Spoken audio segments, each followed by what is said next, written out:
அதிசயரே உம்மை பாடுவே, நற்கதியே நல்லரசே எங்கும் நாடுவேன்.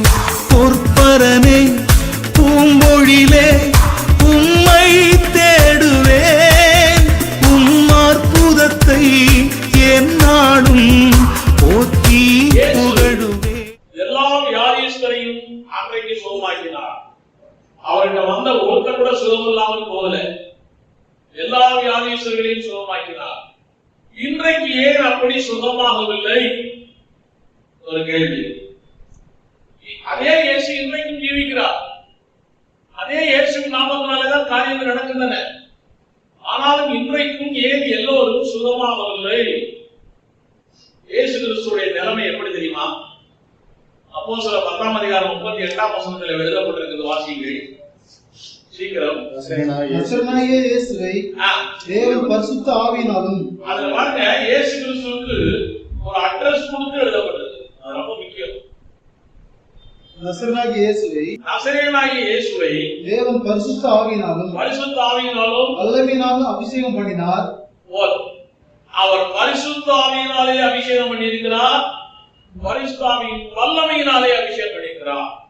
பரிசுத்த ஆவியினால் அபிஷேகம் பண்ணுகிறது வேறு, பரிசுத்த ஆவியின் வல்லமையினால் அபிஷேகம் பண்ணுகிறது வேறு.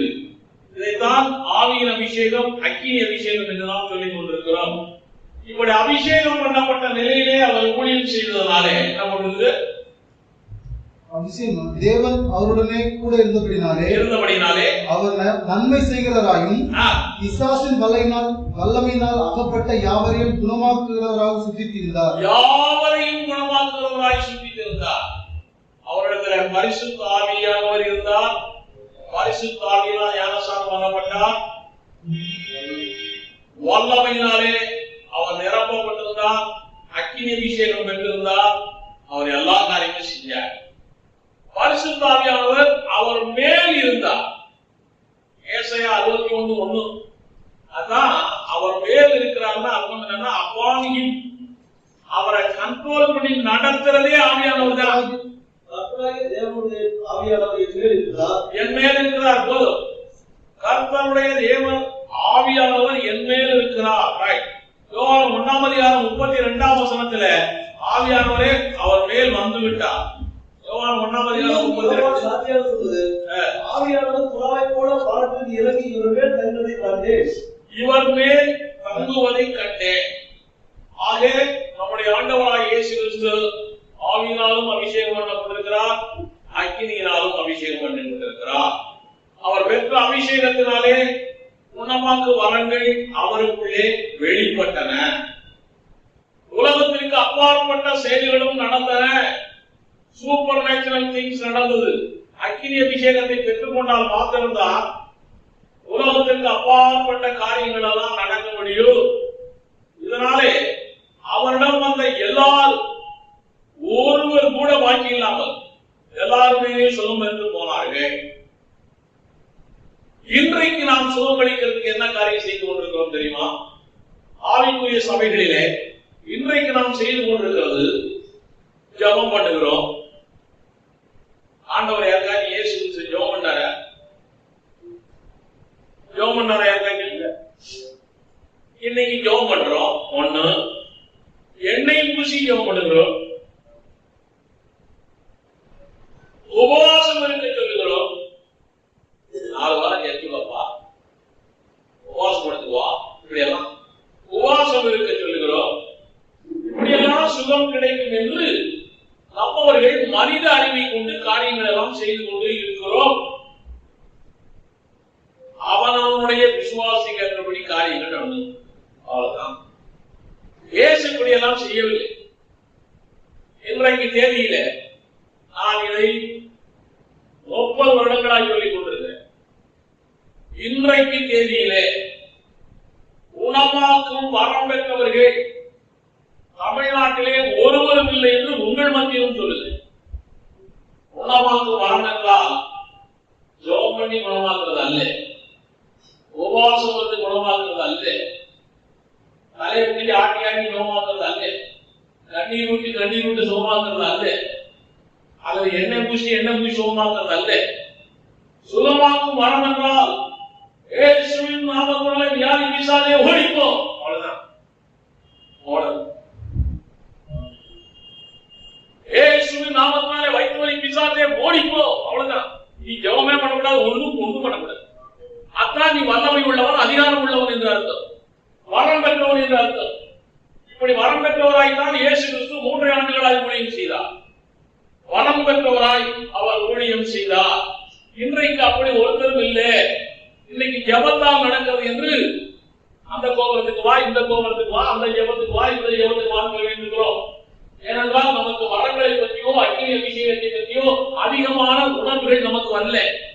இன்னும் நம்ம ஜெபத்தையே பேசிக் கொண்டிருக்கிறோம். இருக்கிறோம். ஜெபமும் தேவைதான், ஜெபத்தாலும் சில நன்மைகள் நடக்கும் தான், உண்மைதான்.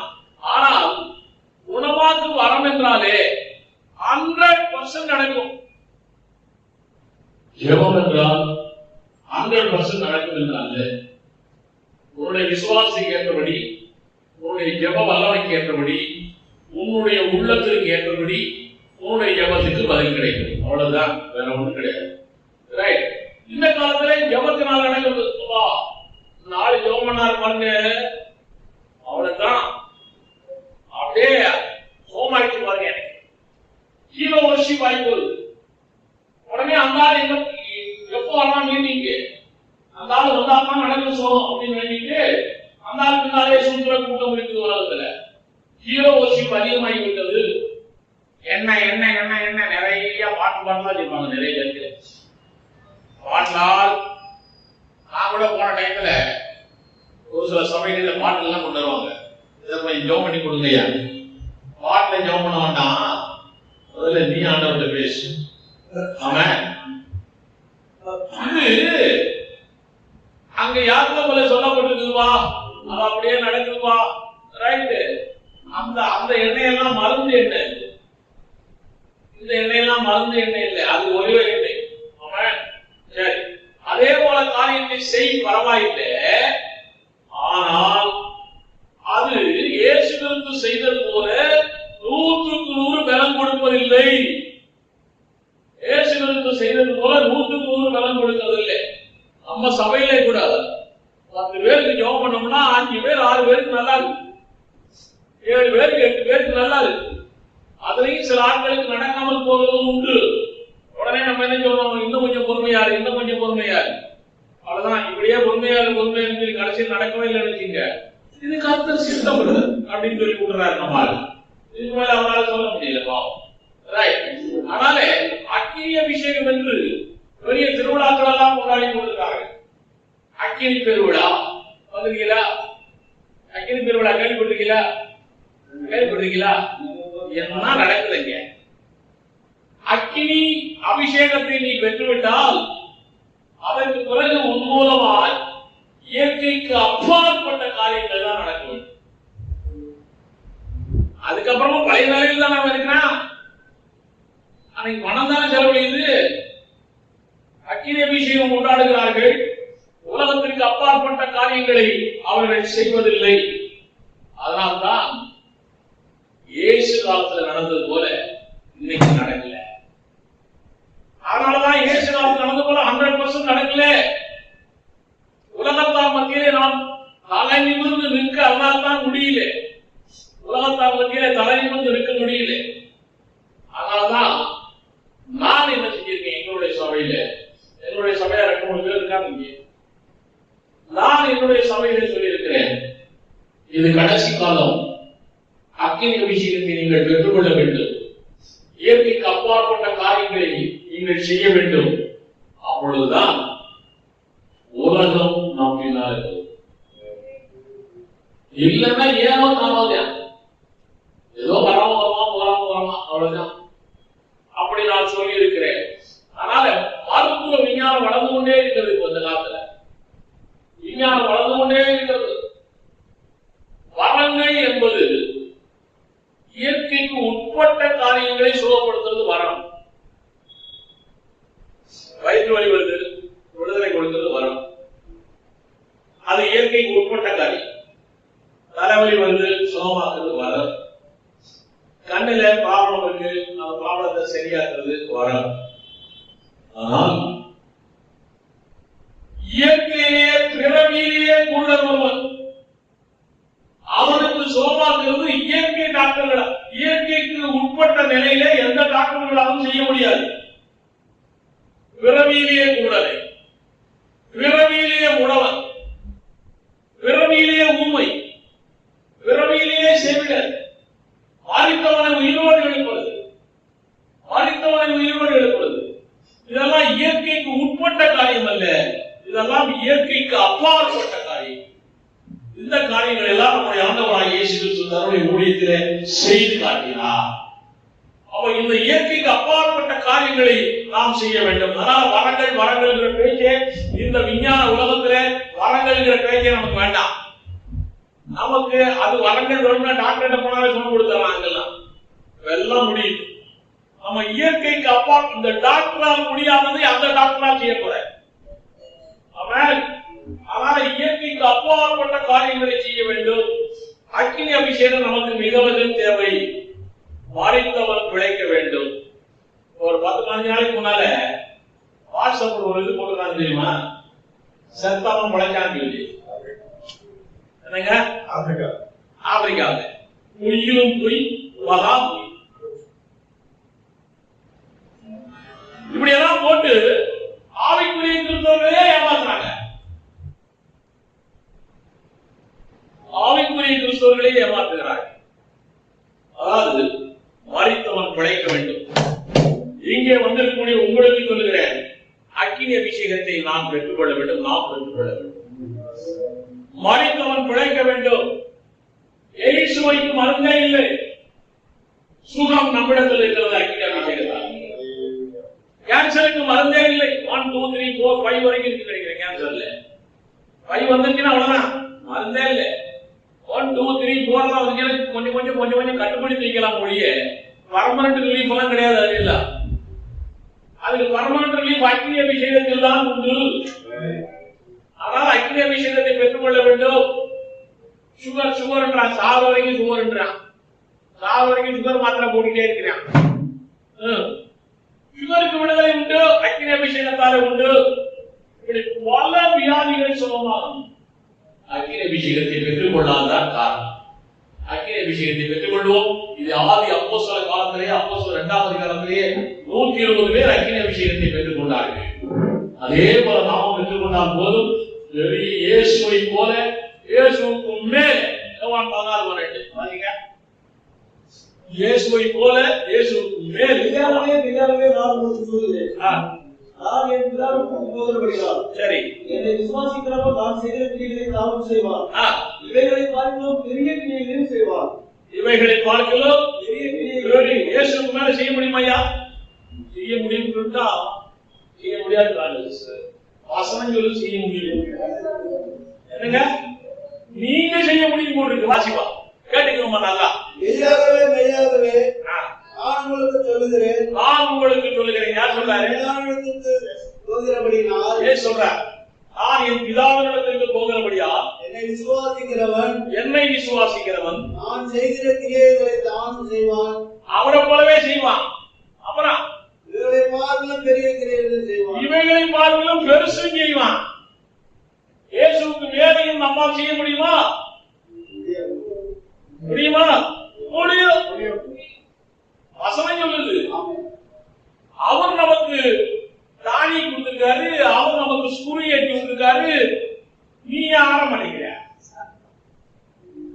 அவரு கீ கொடுத்திருக்காரு, நீ ஏன் ஓட மாட்டேங்கிற? ஓ வாட்சி ஏன் ஓட மாட்டேங்கிற? ஒன்ஸ் பேட்டரி செல்லு போட்டு அது பாட்டு ஓடிட்டு இருக்கணும்ல, செல்லு சரியில்லை. அவன் நிறைய பேருக்கு அப்படி ஒரு பயம். அவருக்கு மேல நம்மதான் பெரிய ஆளு.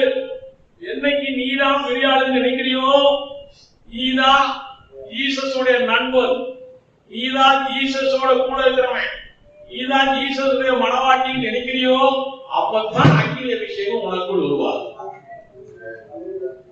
அது வரைக்கும் அவருக்கு அடிமைங்கிற மாதிரி வெளியிட்டு உட்கார்ந்து ஒன்னும் நடக்காது. இயேசுவை போல அந்த சுகமாக்குற காரியம் இந்த காலத்துல நடக்காது.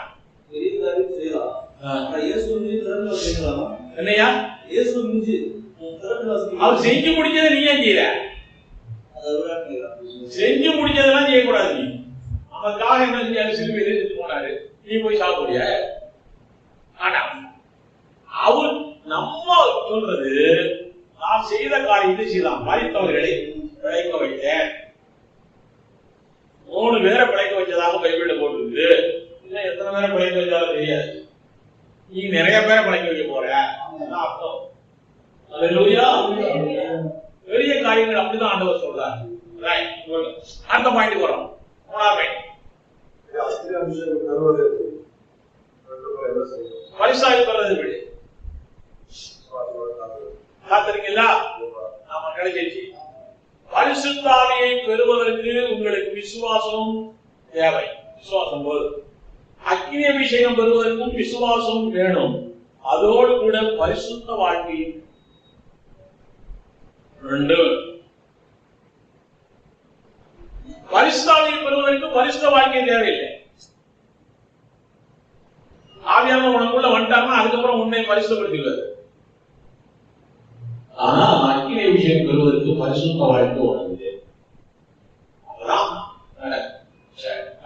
18 ஆண்டு உடல் கூனம், 12 ஆண்டு பெரும்பாடு, 38 ஆண்டு முள்படுக்கை மாற்றிய எங்கள் இயேசுநாதா. கடலலையின் கொந்தளிப்பு, காற்றை கொண்டு பேரமைதி, உடல் முழுவதும் குஷ்டரோகம் குணமளித்த எங்கள் ஜீவதேவா. உம் பிறப்பும்